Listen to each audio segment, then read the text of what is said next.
Audio Jungle.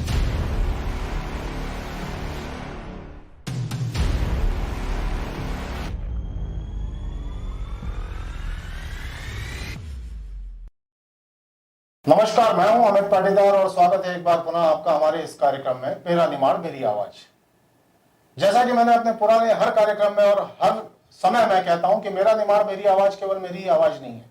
सबसे पहले तो मैं अपने दर्शकों का तहे दिल से धन्यवाद देना चाहूंगा, हृदय के अंतकरण से धन्यवाद देना चाहूंगा जो इतना अच्छा रिस्पॉन्स आप लोगों ने हमें दिया। और क्योंकि आवाज मेरी नहीं है, आवाज आप लोगों की है, तो मुद्दे भी आप ही के होने चाहिए। दर्शकों के बीच से ही कुछ मुद्दे निकल के आए हैं, जिसके लिए आज पैनल पे हमने आमंत्रित किया है परशुराम जी ढंडीर को, जो कि पूर्व विधायक है, कल्याण अग्रवाल जी को, जो कि आपदा प्रबंधन समिति में भी है और पूर्व जिला अध्यक्ष है भाजपा के। अब शुरू करते हैं हम इनसे सवालों की छोटी छोटी फहरिस्त। क्योंकि आज पैनल पे दोनों ही वरिष्ठ नेता हैं, तो हम आशा करते हैं कि हमें सटीक उत्तर मिलेंगे अपने हर उस प्रश्न के जो आप जानना चाहते हैं। सर्वप्रथम मैं शुरुआत करूंगा अभी ढंडीर साहब से।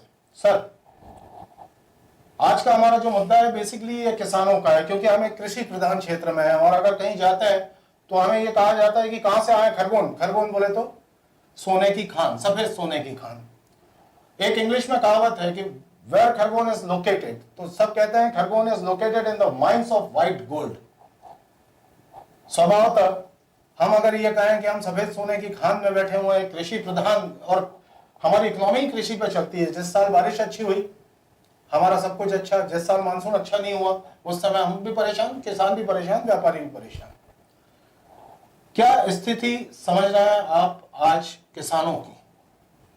सबसे पहले तो मैं डिजियाना पूरी चैनल के साथियों को बधाई और धन्यवाद देना चाहता हूं कि आपने ये जो कार्यक्रम शुरू किया है मेरी आवाज़, मुझे बहुत खुशी हुई। और एक बात और मैं आपके साथ शेयर करना चाहूँगा कि बहुत नीचे तक उतरना पड़ेगा आप लोगों को जी, बहुत नीचे तक उतरना पड़ेगा। आज अगर आपने कहा कि सफेद सोने के नाम से खरगोन जिला पहचाना जाता है, निमाड़ पहचाना जाता है, मेरा इनकार नहीं, कतई नहीं इनकार नहीं मेरा, परंतु आज आप खेतों में जाके देख लो, 4-4, 5-5 पत्ते का कपास हो गया है। एग्रीकल्चर डिपार्टमेंट और प्रशासन चुप्पी साध कर बैठा है, ना मालूम किस कोरोना में वो आ गया है। कोरोना से बड़ी महामारी खेतों में दिखाई दे रही है हमें, कपास पर कोरोना आया हुआ है जी। आज ही पेपर में कहीं पढ़ा था मैं, वो मैंने उनको अवगत कराया था कि सारे प्रकार के वैरायटी कपास जो भी लगाया है वो कपास में 4 पत्ते 6 पत्ते तक हो गए हैं और वो कुकड़ा जो है वो अभी तक विद्यमान है। प्रशासन की तरफ से, एग्रीकल्चर डिपार्टमेंट की तरफ से, न सरकार की तरफ से किसी की देख रेख है इस तरफ, न वो ग्राम सेवक खेतों तक पहुंचता है, ना मालूम किस नींद में सोए हुए हैं ये लोग। और ये सफेद सोना जो है, मैं समझता हूं कि जिस प्रकार निमाड़ में एक समय में जैसे गुजरात में मूंगफली प्रसिद्ध है, इसी प्रकार निमाड़ में मूंगफली प्रसिद्ध थी, मूंगफली खेतों से बाहर हो गई, इसी प्रकार ये कपास भी खेतों से बाहर हो जाएगा, ऐसा मेरा अपना मानना है जो आज मैं देख रहा हूं। अगर मैं एक छोटी सी बात को समझ पाया हूं ये कि किसान तो अपनी मेहनत कर रहा है, लेकिन कहीं ना कहीं प्रशासन अपनी जवाबदारियों को लेकर सजग नहीं है, इसलिए ये स्थिति बन रही है। सर, मैं भी डिजियाना को मेरा निमाड़ मेरी आवाज़ एक लोकप्रिय कार्यक्रम शुरू करने के लिए बहुत बधाई देता हूं। मेरे बड़े भाई परशुराम जी कृषि और कपास और खरगोन, निश्चित रूप से कपास खरगोन की पहचान है, आपने बिल्कुल ठीक कहा। मैं यहाँ की धरती को प्रणाम करूँगा जिसकी उपज, जिसकी क्वालिटी, निश्चित रूप से यहाँ धरती में बोया जाने वाला कपास हो, मूंगफली या कुछ भी हो, उसकी गुणवत्ता भारत के अन्य क्षेत्र में या विश्व में भी सर्वश्रेष्ठ है। मैं बहुत धन्यवाद भी देना चाहूँगा हमारे यहाँ के किसानों को, जो अपनी श्रमशीलता के कारण, अपनी मेहनत के कारण, लगन के कारण, अपने यहाँ इतनी विपरीत परिस्थितियों के बावजूद भी खेती को अपने लगन से और एक पहचान बनाए हुए, और यहाँ पर उत्पादन निश्चित रूप से बढ़ रहा है।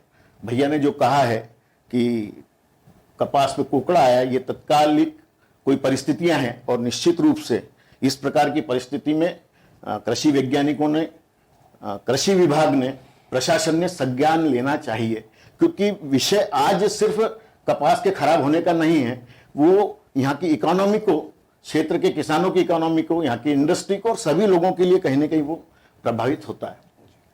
जैसा कि अभी अग्रवाल साहब ने कहा कि संज्ञान अगर नहीं लिया है तो लेना चाहिए, बिल्कुल सही है, क्योंकि जब तक ये संज्ञान नहीं लेंगे तब तक हम समस्या से निजात नहीं पा पाएंगे। अब एक प्रश्न मेरा बड़ा छोटा सा है, कृषि बिल का बहुत विरोध हो रहा है, हमारे यहाँ वैसा कुछ देखने को मिल नहीं रहा है। अगर आप देखें तो हमारे यहाँ का किसान आज भी खेत में लगा है, तो कृषि बिल एग्जैक्टली है क्या और उसका विरोध क्यों हो रहा है? किसान खेत में जरूर लगा है, परंतु मानसिक रूप से मैं ये कहने के लिए बिल्कुल सहमत हूं कि किसान आंदोलन के प्रति उसका समर्पण भाव है, इससे इनकार नहीं किया जा सकता। आज अगर मैं इन परिस्थितियों की बात करूं, सरकारें कोई भी रही हो जी, मेरा उससे मतलब नहीं, किसी पर आक्षेप नहीं है, परंतु मैं आज अगर हम कृषि क्षेत्र को देखें तो आज से 30 और 35 साल पहले जो किसान की हालत थी, आज अगर हम किसान को भीतर से देखें तो वो खोखला हो चुका है। मैं इसको दूसरी तरफ ले जाते हुए नहीं कहूंगा कुछ, मैं इतना जरूर कहूंगा कि आज देश पर जितना विदेशी कर्ज है, अगर सर्वे कराया जाए तो इतना ही कर्ज किसान पर निकलेगा देश के। और ये इकोनॉमी का जो अनलेवल है उसका सबसे बड़ा कारण है। सरकारें कोई भी आए, कृषि जिनसों के भाव नहीं बढ़ना चाहिए, अन्यथा गरीब लोग वोट नहीं देंगे, मध्यम वर्गीय वोट नहीं देंगे। ये वोट की राजनीति के पीछे एक तरफ जहां मेरे खेत में मैं किसी जंगल से लकड़ी काट लाता था और 50 रुपए मिस्त्री को देकर हल बना लिया करता था, वो हल आज लोहे का मैं लेने जाता हूं बाजार में तो 3000 रुपए कीमत है। 1972 में 2 रुपए किलो गेहूं था, 2 रुपए किलो गेहूं था और सोने का भाव क्या था, उसके अनुपात में आज गेहूं का भाव क्या है और सोने का भाव क्या है। अगर इस अनुपात में हर चीज को देखें आप, तो उद्योग में बनने वाली वस्तु तो 17 गुना महंगी हुई है और किसान की जो वस्तु है वो 7 गुना महंगी हुई है। तो ये जो 10 गुना जो अंतर है, इसने किसान की कमर तोड़ दी है। और आज किसान ये बात जरूर है कि मेहनत कर रहा है, खूब अपने आप को घिस रहा है खेतों में, परंतु उसकी हालत ठीक नहीं है। और ये कृषि बिल, मेरे कल्याण भाई भी व्यापारी हैं, मैं बता रहा हूं, और कृषि से जुड़े हुए हैं, वो कृषि से जुड़े हुए हैं क्योंकि उनका व्यापारी कृषि से जुड़ा हुआ है। मैं ये बात की गारंटी दे सकता हूं कि ये जो कृषि बिल है, ये हमारा जो छोटा लोकल व्यापारी है, इसको भी आघात पहुंचाने वाला कृषि बिल है। क्या कहेंगे सर आप? मतलब पहले तो इसकी खूबसूरती क्या है कृषि बिल की, ये बता दीजिए, और इससे कहां किसको आघात होगा ये। भैया ने 30 साल पहले किसानों की जो हालत है, आज अंदरूनी रूप से किसान खोखला हो गया। मैं उसके बहुत पहले से जाऊं तो सदियों से कहावत है, किसान कर्ज में पैदा होता है और कर्ज में मरता है। कृषि या कृषक को हजारों वर्षों में कोई राजा, कोई सरकार इस कहावत से बाहर निकालने के प्रयत्न में नहीं आई। पहली बार किसान को क्या चाहिए? बिजली, पानी, भाव, ये सब के ऊपर एक चरणबद्ध तरीके से काम हुआ। हम देखते थे कि बिजली एक सपना होती थी। किसान, क्योंकि मैं कृषकों के साथ रहता हूं, खुद कृषक हूं, और सुबह उठता हूं तब किसान के साथ रहता हूं, सोता हूं जब तक किसान के साथ रहता हूं। भैया हमें बिजली दिला दो, आज बिजली है। भैया हमें पानी दिलवा दो, आज पानी है।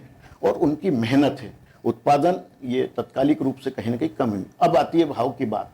हम कपास के भाव की बात करें या कोई भी बात करें तो एमएसपी में इतनी वृद्धि, 2700 एमएसपी थी कपास की, 3600 हुई, 3600 से 5400 और 5400 के बाद में वो 5800, इतनी 1.5 गुना।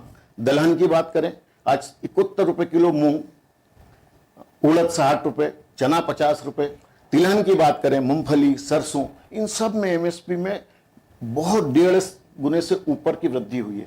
परिणाम भी है कि लाखों क्विंटल अनाज जो है वेयरहाउसों में तुल रहा है। मजबूरी एक ये भी होती है कि आज दलहन के भाव बढ़ गए, उपभोक्ता की तरफ से डिमांड आती है, तेल के भाव बढ़ गए, पर एमएसपी से ऊपर ले जाने का उसमें कहीं ना कहीं प्रयास है। और इसके अतिरिक्त 0% ब्याज पर ऋण उपलब्ध कराना, खाद की सब्सिडी, एक आवाज आई, सरकार तक पहुंची और 1200 तक उसको वापस कर दिया। तो एक सुनने वाली जो बात है, कहीं न कहीं सरकार इस दिशा में लगी है कि किसान की जो तकलीफें जो भैया बयान कर रहे हैं, मैं उससे असहमत नहीं हूं, पर उसके लिए सार्थक और ईमानदार प्रयास चल रहे हैं। परिणाम भी है कि हम आज देखते हैं मंडियों में भीड़, उसका कहीं ना कहीं परिणाम। जब इतना सब कुछ अच्छा है इसमें, तो इसका विरोध क्यों हो रहा है? कृषि बिल वही चीज की बात है, क्या हम लोग समझा नहीं पा रहे हैं किसान को, या किसान समझ नहीं पा रहे? नहीं, दो इसमें राजनीति है, इसीलिए देश के अन्य क्षेत्रों में कहीं कोई इसका विरोध नहीं है। इसका विरोध पंजाब और हरियाणा में है। आप उसको पहले बिल का पहला जो बिंदु है, मंडियों में बेचने की अनिवार्यता किसान की नहीं रहेगी, वो अपना माल कहीं से भी बेच सकता है, ये पहला है। हरियाणा में 4% मंडी टैक्स और 3% आड़त, पंजाब में 5% मंडी टैक्स और 3% आड़त। ये सीधा राज्य सरकार का बहुत बड़ा उसमें, ये सब किसान को लगता है, कहने को व्यापारी को मंडी टैक्स है, पर लगता किसान को है। और ये आड़त पहली बार पंजाब के किसानों को एफसीआई ने जो गेहूं तुला है, सीधा भुगतान ऑनलाइन डायरेक्ट एफसीआई ने किया है, जिसमें उनको ये दोनों चीजें जो कम होती थी वो नहीं हुई। तो ये भी किसान की स्थिति को बढ़ाने के लिए है। कॉन्ट्रैक्ट फार्मिंग कहीं ना कहीं इन्वेस्टमेंट के लिए, टेक्नोलॉजी के लिए, धन के लिए, अगर हम आधुनिक कृषि में जाएं, आपसे जब हम बात कर रहे थे और आप अपने गांव का बता रहे थे कि हर घर में 2 माजदा है और सब्जी हर घर में पैदा होती है, तो कहीं ना कहीं इन्वेस्टमेंट आ जाए, इसलिए कॉन्ट्रैक्ट फार्मिंग के लिए। और वो कॉन्ट्रैक्ट फार्मिंग के सारे कानून जो पूर्व में बने हैं, इवन जो पंजाब में बने हुए हैं, उससे ज्यादा ये लिबरल है। वहां इसमें किसानों को अधिकार ज्यादा है। पर दुर्भाग्य हमारे देश का, राजनीति हर विषय पर होती है और ये कृषि कानून बिल भी राजनीति का शिकार हो गया है। इसमें किसानों का कहीं कोई लेना देना नहीं, उन बिचौलियों का बड़ा लेना देना है जिनका इससे सीधा कुठारा गाता। मतलब कुल मिला के हम ये मान के चले, जैसे कि अग्रवाल साहब ने भी कहा कि इस पे और कुछ नहीं है, केवल राजनीति चल रही है। आप सहमत हैं इससे? भाई साहब ने कहा कि वहाँ आड़तिया इतने % है, मंडी टैक्स इतने % है, केंद्र सरकार के अधिकार क्षेत्र की बातें हैं। खरगोन में भी एक समय आड़त प्रथा थी जी, उस पर भी आ रहा हूँ। किस खरगोन में भी एक जमाने में आड़त प्रथा थी, जब कल्याण भाई व्यापार में नहीं आए थे, उसके पहले की बातें हैं ये। तो वो आड़त प्रथा बंद हुई कि नहीं हुई? तो एग्रीकल्चर कृषि मंत्री जो है वो अपने अधिकार क्षेत्र में से इसको, वहां की आड़त प्रथा को बंद नहीं कर सकते क्या? अब रहे भाई ने कहा कि कॉन्ट्रैक्ट फार्मिंग, बिल्कुल ठीक है, किसान के जेब में पैसा नहीं है, बड़ा व्यापारी जिसको हजारों कुंटल लाखों कुंटल स्टॉक करने की सीमा दे रखी है, छूट दे दी है, वो आएगा हमारे से कॉन्ट्रैक्ट खेती करेगा, बिल्कुल ठीक, बहुत अच्छी बात है। उसने कॉन्ट्रैक्ट खेती की, मुझसे 1200 रुपये कुंटल में मक्का के भाव तय किए और खेत में बुआ दिए, उसने खर्च भी उसने लगा दिया, मंजूर मेरे को। और उस दिन मक्का के भाव अगर बाजार में 1500 है तो क्या वो 1200 मेरी मक्का ले, 1100 है तो क्या 1200 मेरी मक्का लेगा? ये सबसे बड़ा डाउट है। ये वही मैं कह रहा हूँ, कानून को बिना पढ़े 1200 रुपए में अगर उसने कॉन्ट्रैक्ट किया है तो 1200 रुपए में वह लेने के लिए बाध्य है। वो हमारी कोई भी चीज में नुस्ख निकाल देगा, इसमें गीला दाना है, इसमें काला दाना है, इसमें ऐसी कमी है, वैसी कमी है, उसके पास तो 10 बहाने हैं। दूसरी बात, आड़त वाली जो बात थी, कमीशन वाली बात, वो राज्य सरकार, मध्य प्रदेश सरकार ने यहाँ कमीशन बंद किया। आड़त जो है वो पंजाब सरकार की है। यह अध्यादेश उस आड़त को बंद करने के लिए ही केंद्रीय मंत्री ने, जैसे भाई साहब ने कहा, तो केंद्रीय मंत्री ने या केंद्र के इस कानून के कारण वह आड़त भी खत्म होगी और 5% मंडी टैक्स जो राज्यसभा में किसान से जा रहा है राज्य सरकार को, हाँ, वो उससे कम होगा। तो तीसरी बात, आज भी कॉन्ट्रैक्ट फार्मिंग, हम जिसको बटाई पर खेत देते हैं, मैं अपने सारे खेत बटाई पे देता हूँ, कॉन्ट्रैक्ट फार्मिंग में। तो मेरी जमीन कई वर्षों से कई लोगों को दी हुई है, वो उसकी तो नहीं हो गई। और इसीलिए मैं फिर कह रहा हूं कि पंजाब हरियाणा के अलावा, राजनीतिक कार्यकर्ताओं के अलावा कहीं कोई इसका विरोध नहीं है। इसके लागू होने से किसान को फायदा ही फायदा है। इसके लागू होने से किसान को फायदा ही फायदा है, ऐसा कहना है कल्याण अग्रवाल जी का। और इससे केवल इतना ही है कि लोग राजनीतिक फायदा या राजनीतिक नुकसान हो रहा है, इसके अलावा एक आम किसान को कोई फर्क नहीं पड़ रहा है। ठीक कह रहा हूं सर मैं? बिल्कुल। चलिए मिलते हैं एक छोटे से ब्रेक के बाद। ब्रेक के बाद चर्चा पुनः जारी रहेगी, मुद्दे बदल जाएंगे। टिचियाना न्यूज निमाड़ द्वारा प्रस्तुत कार्यक्रम मेरा निमाड़ मेरी आवाज होगी जनता के मुद्दों की बात, साथ ही जमीनी मुद्दों को उठाकर रखा जाएगा जिम्मेदारों के सामने। अगर आपके पास कोई ऐसा मुद्दा या जन सामान्य की समस्या है तो उसे हम देंगे मंच और प्रतिनिधियों से मांगेंगे जवाब। अगर ऐसी कोई समस्या या प्रश्न है तो आप भेजिए उसे स्क्रीन में दिए गए नंबरों पर। चट्टान सा रख हौसला और खुद को पहचानना। एक बार पुनः स्वागत है आपका अपने कार्यक्रम मेरा निमाड़ मेरी आवाज में। आज सौभाग्य हमारा यह है कि हमारे साथ दोनों ही वरिष्ठ व्यक्ति हैं जो न केवल हमें मार्गदर्शन देंगे बल्कि बहुत सारी चीजें और बता भी देंगे। अभी जो हमारा टॉपिक चल रहा है कोरोना, हर जगह जिससे भी बात करते हैं सबसे पहला शब्द ये आता है कि आज मरीज कम हो गए, कल मरीज ज्यादा हो गए। आज मेडिकल पे भीड़ थी, आज पैथोलॉजी खाली है।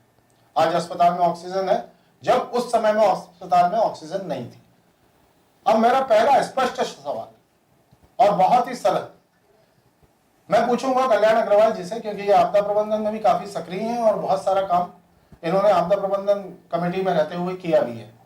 सर, ये जो अभी क्राइसिस मैनेजमेंट हमने देखे हैं, क्या ये क्राइसिस के अनुपात में ठीक हुए या कहीं ना कहीं हम विफल हो गए?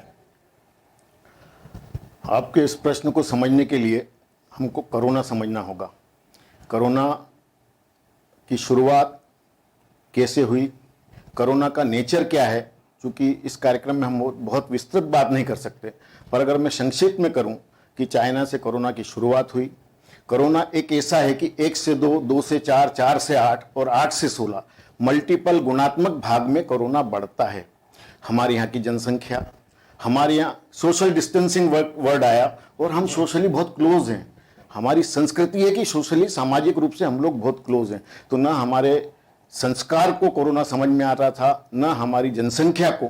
इसके बाद हम बात करें तो हमारे यहाँ जब कोरोना शुरू हुआ तो मास्क बनाने का कोई साधन नहीं था, टेस्ट करने की पूरे हिंदुस्तान में एक ही लैब थी। इतनी विपरीत परिस्थितियों में कोरोना की पहली लहर आई। हमारे यहाँ का स्वास्थ्य कर्मी, उसको ट्रेन करना, उसके भय को खत्म करना, उसके मनोबल को बढ़ाना, इस प्रकार से शासन प्रशासन और जनता के सहयोग से लॉकडाउन को लेकर धीरे धीरे हम फर्स्ट स्टेज से बाहर आए। सेकंड लहर आएगी ये किसी के जहन में नहीं था, क्योंकि हमारा दुश्मन कोरोना अज्ञात है, वो दिखता नहीं है, वो रूप बदलता है, ये हमें मालूम नहीं है। दूसरी लहर आई। दूसरी लहर निश्चित रूप से बहुत त्रासदीदायक, बहुत दयनीय और बहुत कष्टदायक थी। हमने कमेटी के सदस्य रहते हुए पर यह भी स्वीकार करना पड़ेगा कि कहीं ना कहीं एकदम इतने मल्टीपल, इतने गुणात्मक भाग में अगर पेशेंट आएंगे तो सारी व्यवस्थाएं चरमरा जाएगी। वो व्यवस्थाएं 15 दिन के लिए चरमराई। दुर्भाग्य से हमने अपने बहुत सारे साथी खोए। उसके बाद हम बहुत जल्दी कंट्रोल में कैसे आए? इतनी जनसंख्या बाद या इतनी विपरीत परिस्थिति के बाद हम इस सेकंड वेव से कंट्रोल में आ गए, क्योंकि सरकार ने ऑक्सीजन ट्रेन चलाई, हवाई जहाज से ऑक्सीजन, पानी जहाज से ऑक्सीजन। विश्व के सारे देशों ने कहीं ना कहीं हमें मदद की। तो दवाइयों के लिए जो कैपेसिटी हम बढ़ा सकते थे वो सब बढ़ाई। और वैक्सीन के लिए पहली लहर के बाद ही भारत ने अनुसंधान शुरू किया। वैक्सीन की बात करें तो विश्व में सारे वैक्सीन लगने के बाद 10-10, 20-20 साल बाद भारत आता था। हम सौभाग्यशाली हैं। धन्यवाद देना चाहूंगा यहाँ के वैज्ञानिकों को कि हमारे देश में अपनी स्वदेशी 1 नहीं 2-2 वैक्सीन आई। विश्व का सबसे बड़ा टीकाकरण आज भारत में हो रहा है। उसके कारण भी ये दूसरी वेव पे हम कंट्रोल कर पाए। तीसरी वेव की जो बात आ रही है, ये सब अनुमान है। जैसे दूसरा आया तो निश्चित रूप से तीसरे का अनुमान लगाना जरूरी है। पहले में वृद्ध ज्यादा प्रभावित हुए तो दूसरे में युवा ज्यादा प्रभावित हुए और तीसरे में बच्चे होंगे, ऐसा भी एक अनुमान है। हमने ऑक्सीजन की व्यवस्था, जहां अस्पतालों में प्लांट लगाने को लेकर हो या अन्य साधनों से हो, लगभग 10 गुना ऑक्सीजन की व्यवस्था, बेड की व्यवस्था। अगर बच्चों की आना है तो जो चाइल्ड स्पेशलिस्ट डॉक्टर्स हैं उनकी ट्रेनिंग, उसके लिए सारी तैयारी, बच्चों के आईसीयू वार्ड, ये सारी तैयारी करके हम तीसरी वेव को हम हरा पाएंगे। लेकिन हरा कब पाएंगे? जब हम मास्क लगाएंगे, 2 गज की दूरी करेंगे, कोरोना के सारे सामान्य नियमों का पालन करेंगे, तो निश्चित रूप से तीसरी वेव को भी हम हरा पाएंगे। क्या लगता है आपको, ये दूसरी वेव को या दूसरी जो लहर आई थी कोरोना की, उसको बहुत अच्छे से संभाल पाए हैं? सबसे पहले तो आपके चैनल के माध्यम से मैं सेकंड लहर में जो हमारे बहुत नज़दीकी लोग चले गए हैं उनको श्रद्धा सुमन अर्पित करना चाहूँगा, आप और हम सबकी तरफ से। मैं अभी तक ये नहीं समझ पाया कि पहली लहर भी कोरोना की थी। जी। पहली लहर में औसत मृत्यु दर संख्या बहुत कम थी। दूसरी लहर में ये मृत्यु दर संख्या इतनी कैसे बढ़ी? पहला विषय ये प्रश्न ये है। दूसरा प्रश्न ये है कि पहली लहर में न रेडमेड शिविर की आवश्यकता पड़ी, न ऑक्सीजन सिलेंडर की आवश्यकता पड़ी। तो ये दूसरी लहर में ऐसा क्या था कि ये सब चीजों की आवश्यकता पड़ी, और इतनी आवश्यकता पड़ी कि उसकी कमियां हो गई, कालाबाजारी तक हो गई उसकी। कालाबाजारी भी हुई। मैं समझ नहीं पाया कि ये क्या है। ये कोई दवाई एजेंसी कंपनी वालों ने कुछ गड़बड़ की है कि क्या हुआ है, कि रेमडेसिविर इंजेक्शन बेचने वालों ने, दवाई बेचने वालों ने कोई गड़बड़ की है? कुछ पल्ले नहीं पड़ रहा है कि ये कैसे हुआ है। वो एक राजनीतिक तौर पर अगर भाषा बोली जाए तो ये आक्षेप लगाना मेरे लिए बहुत सरल होगा कि बंगाल का चुनाव ऐसे समय में क्यों किया गया, यूपी का चुनाव क्यों किया गया, ये सब क्यों किया गया, ये आरोप भी लगाए जा सकते हैं, पर एक ये राजनीतिक भाषा हो जाएगी। परंतु हम अगर कोरोना पे बात कर रहे हैं तो ये दूसरी लहर में जो मृत्यु दर है वो अचानक बढ़ गई, असंख्य, जिसकी कोई संख्या नहीं। दूसरा, एक आपदा समिति में मेरे भाई साहब, छोटे भाई साहब, मुझे बड़ी खुशी की बात होती है कि एक बुद्धिजीवी आदमी उस समिति में है। मैं ये पूछना चाहता हूं कि कोरोना से खरगोन जिले में कितने मरीज मरे, क्या वो प्रमाण पत्र प्राप्त कर पाए? क्या ऐसा तो नहीं हुआ कि मरा कोरोना से और उसकी मृत्यु दर्ज की गई कोई दूसरी बीमारी से? यह भी हुआ है खरगोन में। क्या कारण बने ये, क्यों कारण बने ये, इसके तह में जाना पड़ेगा हमें। क्योंकि माननीय मुख्यमंत्री महोदय ने घोषणा कर दी है कि कोरोना से मरने वालों को जो है कुछ सहायता दी जाएगी 1 लाख रुपए की। तो ये दर है क्या वहां भोपाल से निर्देश है कलेक्टरों को अंदरूनी कि दरों को छिपाई जाए, इन संख्याओं को छिपाई जाए? क्या क्या लगा रखा है, क्या कैसे चल रहा है? तो भाई साहब आपको मैं बताऊं,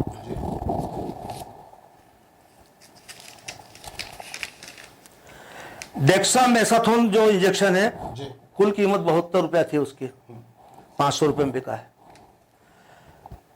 किंडामाइसिन जो है 200 रुपए का था, 20,000 रुपए तक बिका है। क्या है इतना बड़ा है? पेशेंट को सिलेंडर नहीं मिला, सिलेंडर होते हुए भी नहीं मिले हैं, मेरा यह आक्षेप भी है। क्यों? डॉक्टर ने छिपा कर रख दिए। मैं प्रश्न मेरा बहुत बड़ा है इस पूरे मुद्दे पर। आप शासकीय अस्पताल में चले जाओ, वर्तमान में जो डेली बेसिस पे डॉक्टर लगा हुआ है, 27 लड़के खरगोन अस्पताल में काम कर रहे हैं। डेली बेसिस पे काम कर रहा है, करने वाला लड़का ही उस पलंग तक जा रहा है, उस कमरे तक जा रहा है। हमारा जो बड़ा बड़ा डॉक्टर है जो 1.5 लाख रुपए पगार पाता है, वो दूर से भी देखने को तैयार नहीं है। ये हालतें बनी है। कौन देख रहा है इसको? किसने देखा पलट कर? बड़े अधिकारी जाते हैं, कितने मरीजों की रिपोर्ट बनी आज कोरोना में? बोले 15 मरे। नहीं 5 करो, बाकी दूसरे में डाल दो। क्या है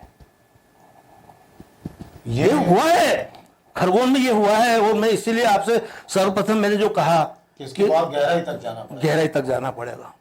आप विश्वास रखें, हम लोग अपनी ग्राउंड टीम इसकी गहराई तक जाना पड़ेगा। इसकी गहराई तक जाएगी और अच्छा रिजल्ट लेके आएगी।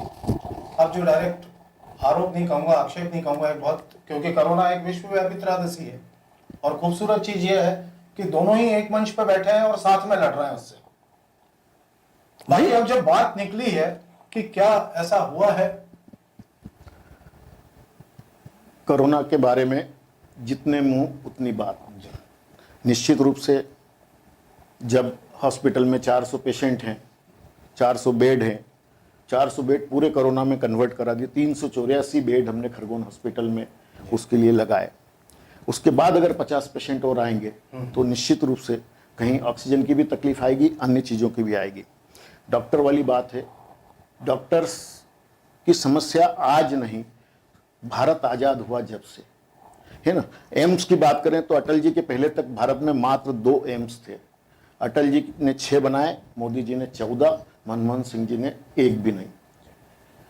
हॉस्पिटल्स के मेडिकल कॉलेज की बात करें, शायद उस पर आप आएंगे भी, तो भारत में 300 मेडिकल कॉलेज थे, आज 572 और 274 प्राइवेट और 300 साढ़े 300 कॉलेज, हर जिले में एक बनना जो एक घोषणा है सरकार की। तो डॉक्टर्स की बहुत कमी है। आप विधायक रहे हैं, इन्होंने भी अगर मुख्यमंत्री को बोला होगा कि भाई साहब खरगोन में इस डॉक्टर का ट्रांसफर कर दो, तो मुख्यमंत्री ने इनको बोला होगा यहाँ कौन आएगा उसका नाम दे दो, मैं ट्रांसफर कर दूँ। अन्यथा मैंने ट्रांसफर करा तो वो इस्तीफा जेब में लेके छोड़ दे। तो डॉक्टर्स की निश्चित रूप से कमी है, मैं इस बात को भी स्वीकार करता हूं। मैंने खुद स्वीकार किया कि उस समय 15 दिन बहुत अफरा तफरी थी, कहीं न कहीं इतने पेशेंट्स थे। फिर भी मैं प्रशासन को भी धन्यवाद दूंगा, स्वास्थ्य कर्मी, डॉक्टर सबको धन्यवाद दूंगा। जहां परिवार का सदस्य कोरोना वाले को हाथ लगाने को तैयार नहीं हो, मैं स्वयं सांसद जी के साथ पीपीई किट पहनकर 384 मरीजों के एक बेड पर गया हूं। इस कोरोना के समय हमने वहाँ देखा, हमको कमियां है, कमियां थी, पर कमियां अब आगे नहीं हो। प्राथमिक स्वास्थ्य केंद्रों, पहले क्या था कि सब सारे पेशेंट्स जो है जिला स्तर पर आते थे। उसके बाद पे मैं धन्यवाद यहाँ के विधायकों को भी देना चाहूँगा कि उन्होंने अपना सहयोग देकर हर ब्लॉक स्तर के हॉस्पिटल्स में सुविधाएं मुहैया कराई, वहाँ पर ऑक्सीजन बेड होने लगे और हम प्राथमिक स्वास्थ्य केंद्र तक कर रहे हैं। क्राइसिस मैनेजमेंट का एक मुख्यमंत्री जी ने बहुत अच्छा फार्मूला दिया है जो पूरे भारत में हमारे यहाँ है। ग्राम स्तर तक क्राइसिस की टीम बनेगी, उसमें सारे दल के लोग हैं। हम लोग मिलके ही काम करेंगे तभी कोरोना हारेगा। कोरोना भाजपा हराएगी, सरकार हराएगी नहीं, कांग्रेस हराएगी नहीं, हम सब मिलके हराएंगे। तो निश्चित रूप से ग्राम, वार्ड और ब्लॉक और जिले तक हम लोग सब सक्रिय मिलकर इससे लगेंगे, वैक्सीन लगवाएंगे, उस दुष्प्रचार को दूर करेंगे कि वैक्सीन लगाने से ये हो जाता है, ये तो भाजपा की वैक्सीन है या तो फलाने की वैक्सीन है। अगर ये सब हम करेंगे, 2 गज की दूरी करेंगे, मास्क लगाएंगे और समाज का वो वर्ग जो आज भी वैक्सीन नहीं लगाना चाहता है उसको अगर हम समझाने में सफल हो जाएंगे तो निश्चित रूप से कोरोना की तीसरी लहर से भी दूर होंगे और ये सब तकलीफें अब नहीं आएगी। अच्छा, ये जो ज्वलंत प्रश्न है कि हमारे पास कहीं ना कहीं मेडिकल का इंफ्रास्ट्रक्चर कम था। बिल्कुल, मेडिकल का इंफ्रास्ट्रक्चर कम था, इसलिए हम कहीं ना कहीं मरीजों को संभाल नहीं पाए। बिल्कुल। 2 मिनट के लिए मान लेते हैं कि जैसा कॉलेज, अगर मेडिकल कॉलेज यहाँ होता तो क्या हमारे पास इससे बेहतर इंफ्रास्ट्रक्चर अवेलेबल होता? बिल्कुल होता। वही अब मेरा अगला प्रश्न है जो सभी जगह चल रहा है और आज एक जन आंदोलन बनने की कगार पे खड़ा हुआ है। इसमें कोई अतिशयोक्ति नहीं कि थोड़े समय बाद ये एक इतना बड़ा जन आंदोलन बन जाए कि हम लड़ के ले आए, पर क्या लड़ने की आवश्यकता थी उसके लिए? हमारे यहाँ तो स्वीकृत हो क्या आ गया था। मुझे बोलना है भाई साहब? नहीं, मुझे बोलना। आप ही बोलना। वही बात है, वही एक गलती हुई जहां जनप्रतिनिधि, मैंने पिछले एक डिबेट में ये बोला था कि जनप्रतिनिधि अपने क्षेत्र का मोह नहीं छोड़ पाता और कहीं ना कहीं महेश्वर विधायक अपने क्षेत्र के मोह को नहीं छोड़ पाई। वहां पर 300 बेड का हॉस्पिटल नहीं था, उस हॉस्पिटल का उन्होंने भूमि पूजन भी किया, पर 300 बेड का हॉस्पिटल तत्काल बन नहीं सकता था। जिला प्लेस पर 300 नहीं 400 बेड का हॉस्पिटल था। अगर वो मेडिकल कॉलेज खरगोन में स्वीकृत होता तो अभी तक उसका काम लग गया होता, बन तो नहीं सकता था इस त्रासदी में भी, पर निश्चित रूप से इंफ्रास्ट्रक्चर की कमी है। ये अवसर है, जनता भी उसमें पूरी तरह से इस मूड में है कि मेडिकल स्वास्थ्य सुविधाओं का विस्तार होना चाहिए। आज गांव-गांव में हम देखते हैं जन भागीदारी से छोटी छोटी जगह पर ऑक्सीजन कंसंट्रेटर और बेड और आईसीयू की सारी चीजें जनता भी अपनी सहभागिता कर रही है जनप्रतिनिधियों के साथ साथ। तो निश्चित रूप से इसका हमको लाभ लेना चाहिए और इसको मजबूत करना। अब मैं वही कहूँगा कि केंद्र में भी भाजपा शासन है, राज्य में भी भाजपा का शासन है, तो दिक्कत कहाँ आ रही है? कांग्रेस भी राजी है, भाजपा भी राजी है, सभी राजी है कि कॉलेज मुख्यालय पे आए, तो कहीं ना कहीं कागजी खराबोती में किसी कांग्रेस और भाजपा की जरूरत नहीं है। जी। अकेले सांसद महोदय चाह लेंगे कि खरगोन में मेडिकल कॉलेज खुले तो खुल सकती है। निश्चित सांसद महोदय बोल चुके हैं कि खरगोन में मेडिकल कॉलेज खुलेगा और निश्चित खुलेगा। अभी बीच में जो अफवाहें चल रही थी कि कहीं बड़वानी शिफ्ट हो गया, तो उसका क्या करेंगे? 2018 में मोदी जी ने लाल किले से कहा था कि देश के प्रत्येक जिले में एक मेडिकल कॉलेज होना, जिले में। जी। तो बड़वानी भी एक जिला है, नहीं। वो दोनों जगह के सांसद हैं, निश्चित- तो वो निश्चित बड़वानी रूप के से। लिए भी प्रयास करेंगे, खरगोन के लिए करें।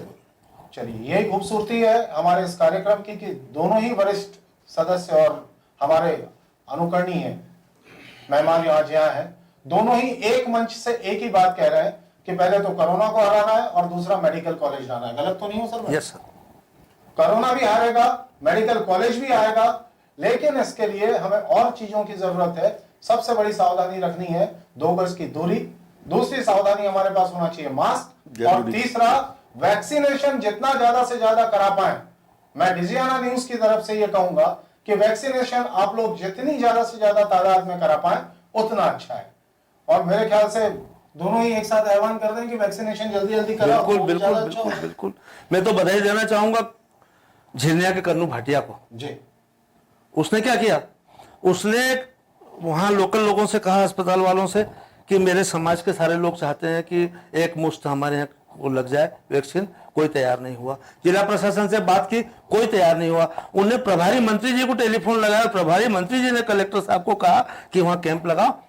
उसने वहां 350 जो अपने समाज के लोग थे, सिख समाज के, उनको तो लगवाया, 150-200 लोग जो और समाजों के भी आए उनको भी लगवाया। ये होती है पहल। एक मेरे दिमाग में भी थी कि जैसे चुनाव के समय हम लोग घर घर जाके मतदाता पर्ची देते हैं, बुला के एक मतदान केंद्र तक लाते हैं। बहुत बढ़िया। तो अगर आप मंच, किसी भी मंच के माध्यम से इस चीज को करा दें कि हम कुछ नहीं करें, केवल 2 से 3 दिन इस तरह से टीकाकरण उत्सव मना लें कि इतवार के इतवार टीकाकरण उत्सव मनाएं और उसमें जितने भी लोग हैं हमारे आसपास उनको लेके गए और टीकाकरण करवा दिया, तो क्या है संभव है? वैक्सीनेशन को लेकर भी दुर्भाग्य से इस देश में बहुत भ्रम फैला।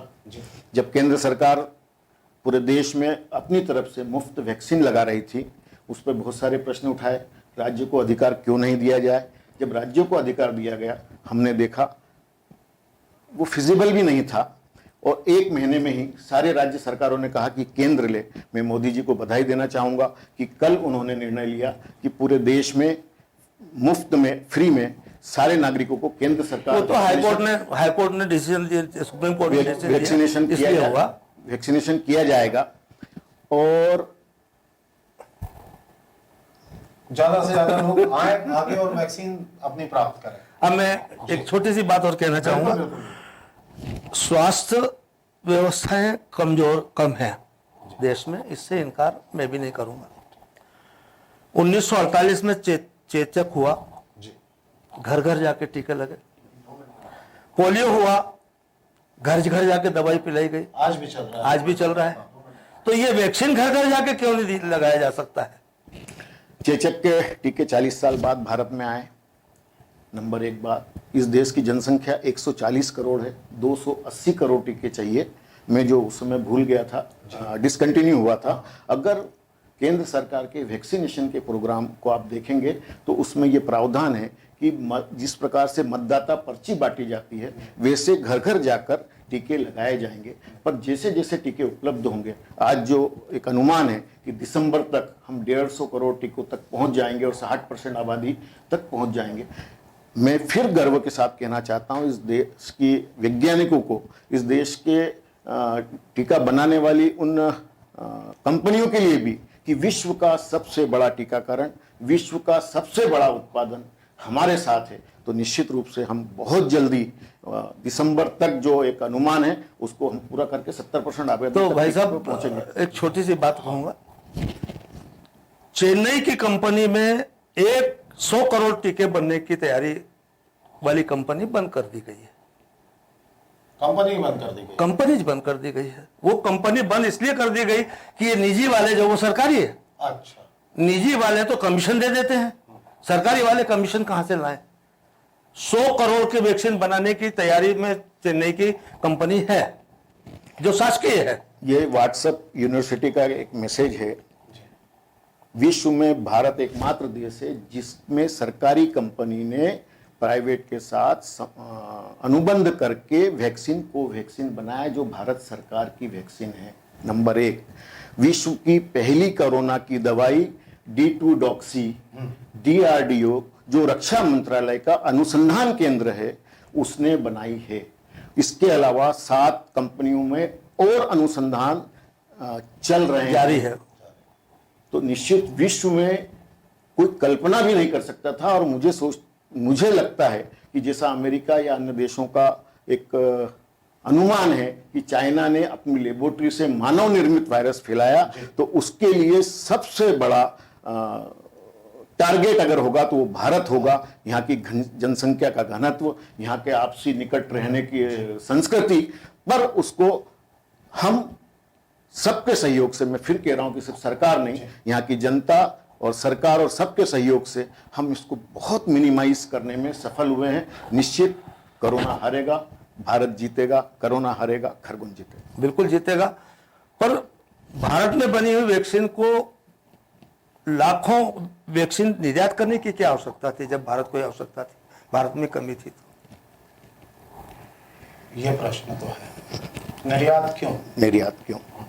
जहाँ तक बात है वैक्सीन की, मैंने पहले भी कहा कि विश्व में भारत एकमात्र देश है जिसके अपने अनुसंधान से 2 वैक्सीन, उसमें कोवैक्सीन भारत सरकार के सहयोग से निर्माण की गई।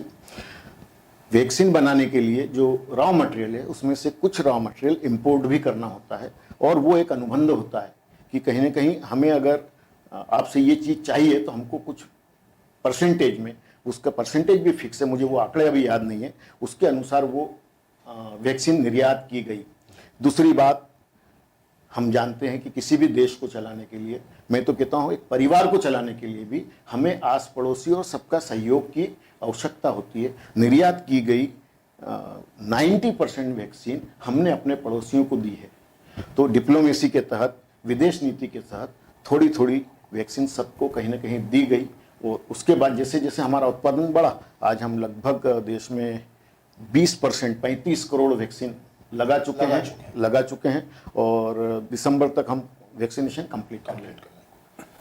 आश्वासन ये दिया गया है कि दिसंबर तक वैक्सीनेशन कंप्लीट कर लेंगे, लेकिन वैक्सीनेशन तब कंप्लीट होगा जब हम अपने घर से बाहर निकलेंगे, अपनों की रक्षा के लिए और खुद की रक्षा के लिए वैक्सीन के दोनों डोज समय पे जाके लगा के आएंगे।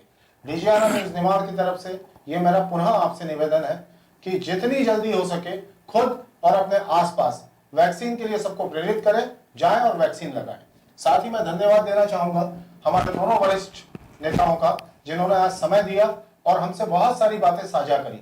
आगे भी हम बहुत सारी बातें इनसे साझा करते रहेंगे, और मुद्दे मैंने जैसे पहले कहा था कि आपके होते हैं, मुद्दे आप हमें देते हैं, तो आप जिस तरह से हमें प्रेम अभी तक देते आए हैं, आगे भी आपके इसी प्रेम की हमें दरकार रहेगी। मुद्दे भी आप भेजें, आपके मुद्दों के लिए ही ये मंच है।